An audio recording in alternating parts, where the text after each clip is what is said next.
What's shaking, you big mountains of bacon?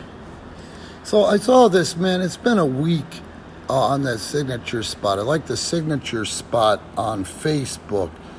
I like the way they think. I like the way they post. I like the fact that they're interested in the history of pro wrestling and they understand how the history of pro wrestling reflects on the sport, on the industry today. So they posted about something that happened in 2001. I believe it was January 2001. Chris Benoit, Perry Saturn, the late great Eddie Guerrero, and Iceman Dean Malenko left a coming up guarantee from WCW to go work for less on the guarantee side for World Wrestling Entertainment. Now let me tell you a couple of things. The first thing is the reason that they closed down WCW and sold WCW wasn't because nobody didn't like pro wrestling. Wasn't because Time Warner didn't like pro wrestling. The reason they shut down is very simple. The ends did not justify the means. Nitro was drawing a 2.3 when they closed down WCW. They were spending more money than they could take in for far too long.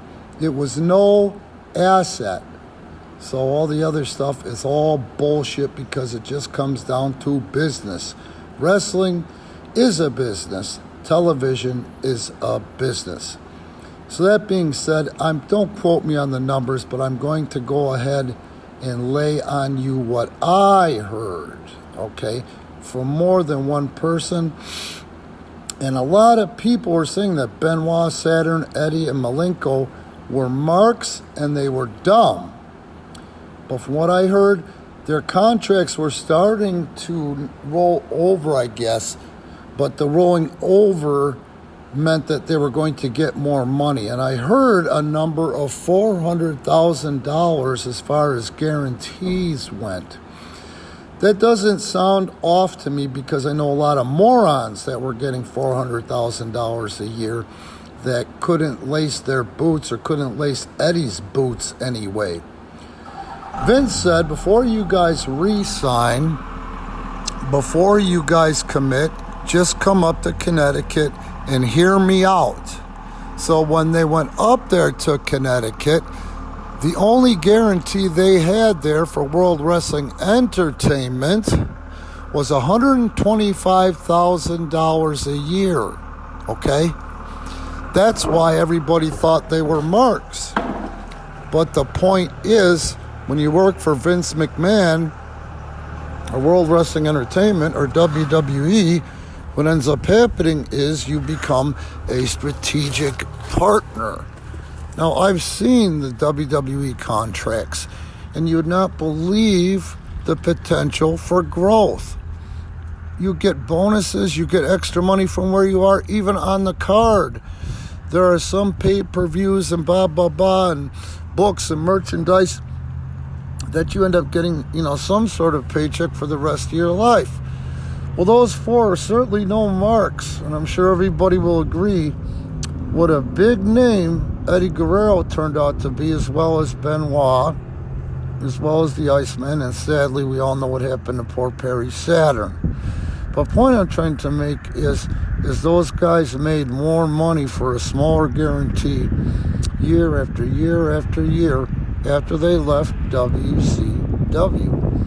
And so many people that did end up at WWE from WCW, when it closed down, ended up making a lot less, and then they ended up having to cut their teeth and pay their dues if they wanted to stick with World Wrestling Entertainment and try to find their way and their sea legs over there.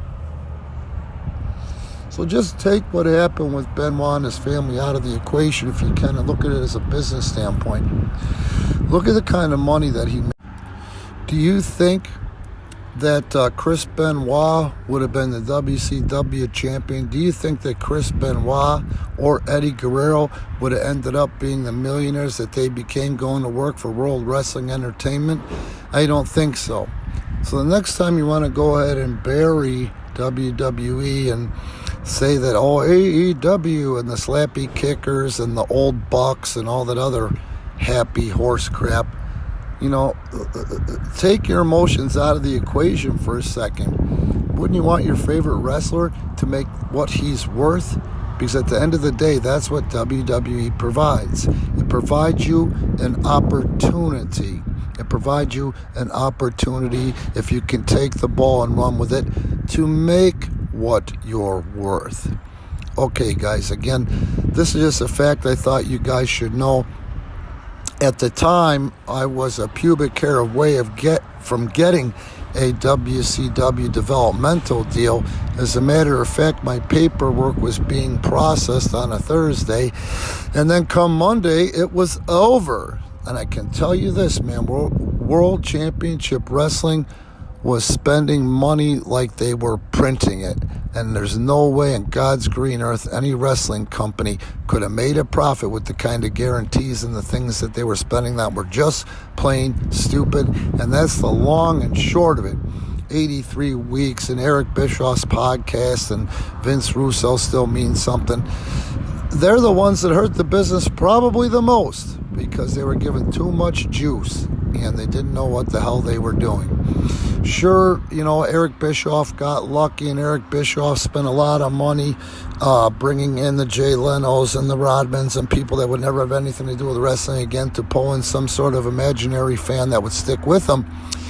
But at the end of the day, it's about dollars and it's about cents, and that's why World Wrestling Entertainment is where they are today, and WCW and Eric Bischoff is where he is today.